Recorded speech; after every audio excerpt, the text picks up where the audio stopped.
Kaipamangalam beach community centre ലൈബ്രറിയുടെ ആഭിമുഖ്യത്തിൽ ലഹരി വിരുദ്ധ മനുഷ്യ ചങ്ങല തീർത്തു.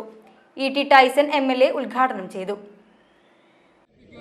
ചെയ്യുകയില്ല എന്നും ലഹരി വിരുദ്ധ പ്രവർത്തനങ്ങളിൽ പങ്കെടുത്ത് എന്റേതായ കടമ നിറവേറ്റുമെന്നും ലഹരിമുക്ത സമൂഹത്തിനായി പ്രയത്നിക്കുമെന്നും ഞാൻ പ്രതിജ്ഞ ചെയ്യുന്നു.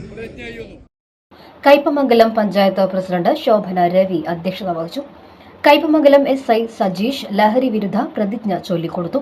പെരിഞ്ഞനം ഗ്രാമപഞ്ചായത്ത് പ്രസിഡന്റ് വിനീത മോഹൻദാസ്, ബ്ലോക്ക് പഞ്ചായത്ത് അംഗങ്ങളായ RK Baby, KA Kareem, library council സംസ്ഥാന കമ്മിറ്റി അംഗം PN Devi Prasad, ward member PK Sukanya, Mufthikkar TS Pradeep, library president Sajeevan Pallayi, secretary Valsaraj എന്നിവർ സംസാരിച്ചു. കയ്പമംഗലം, പെരിഞ്ഞനം പഞ്ചായത്തുകളിലെ തീരദേശവാസികൾ അണിനിരന്നാണ് മനുഷ്യ ചങ്ങല തീർത്തത്. കിഡ്സ് ഫേവർ ബാലവേദി കുട്ടികൾ ഫ്ലാഷ് മോബ് മാണിക്യച്ചെമ്പഴുക്ക എന്ന ലഹരി വിരുദ്ധ നാടകവും അവതരിപ്പിച്ചു.